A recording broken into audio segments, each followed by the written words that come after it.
Have you ever felt like as a founder, you have a million different things to do and you just don't know what you should work on first? I've often found myself in that exact situation. And I feel like I've figured out exactly how to kind of overcome that, find the bottleneck and solve for that. But obviously, it's easier said than done. So in today's video, I'm actually going to show you exactly my step-by-step process of going through and identifying different bottlenecks. So today I was legit looking at my own company, and the bottleneck that I wanted to work on was lead generation for our marketing and sales. And the reason why you want to do such an exercise is so you don't get carried into different opportunities and getting sold different products and services by other people who are saying, oh, you need to have X, Y, and Z in your business in order to scale, or even from your team members that come to you with amazing ideas, which seem amazing at first, but that's not exactly what you should be working on. So anyways, with that being said, let's really dive into it, because for me today, like I said, I was trying to figure out what are the key levers that I need to pull in my ads and funnel. This way I can increase throughput for my lead generation, which in turn gets me more appointments on the sales calendar. This is where I started off, which is like, okay, I could decrease my cost per lead, which means if I'm decreasing my cost per lead, I can definitely get even more leads at the same ad spend, or even have the confidence to ramp up my ad spend, right? Scaling up the ads, which is increasing throughput. Then I ask myself the question, which is how? How exactly am I gonna do that? So I started jotting down the ideas, which is better ad creatives, which have a better CTR, which will lower CPC and CPM. If you're a media buyer, you understand that. Better audiences with same creative. So we're gonna try new interests or lookalikes. And then we could also try to increase the opt-in rate on the opt-in page or the landing page, whatever you wanna call it. And we do that by split testing new layouts.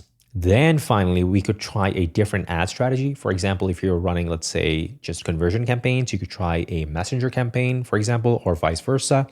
And finally, we come to a whole different ad platform. For example, you might do TikTok ads if you're only doing Meta or Google or whatnot.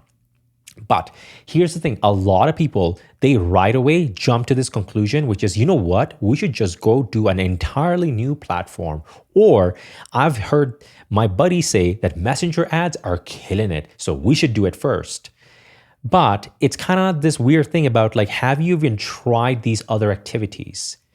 Because what I like to do is write down all the different activities that I could do to pull a certain lever, and then rank them in terms of what I feel like would have the ease of implementation and also the highest level of confidence that would give me the results that I'm looking for. So if I know, okay, this is going to be super easy and I'm super confident that this is going to get me the results that I'm looking for, I will rank that number one, and then I'll just prioritize and go down the list in that way.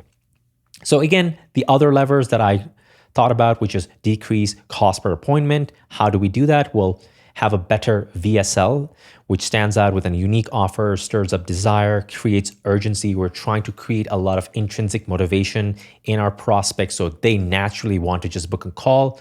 Then I could even improve the automated email and text sequences, follow up with leads for longer. We could have better retargeting campaign and value content. So again, we're following up for longer with new leads.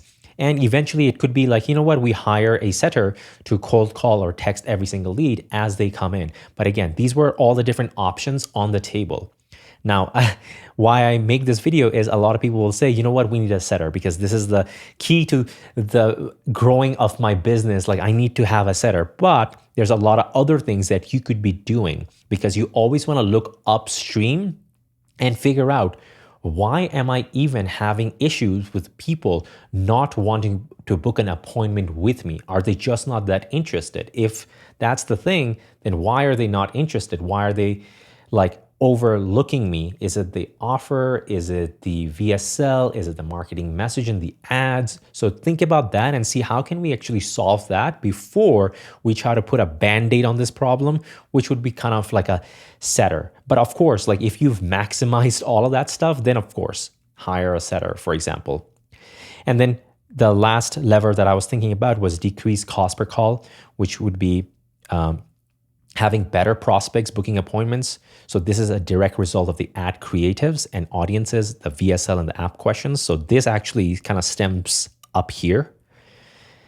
And then in general, we could have better emails and text confirmations to confirm the appointment, build trust, stir up desire. We could even hire an assistant to call every single prospect and make sure the prospect verbally confirms like, yep, I'm going to show up. And then the other thing, which is the things that happen in the peripheral, which is better brand perception, more or better content, and more touch points after booking an appointment. Again, I'm just writing down all the different ideas, and then I'm going to do the same thing. I'm going to prioritize them in terms of what I feel like would be the easiest to implement and what I have the strongest confidence in. Once I do all of that, next thing I'm going to do is basically write down a game plan. What is my next steps? Like if I'm going to execute on all of this, how am I executing on all of this?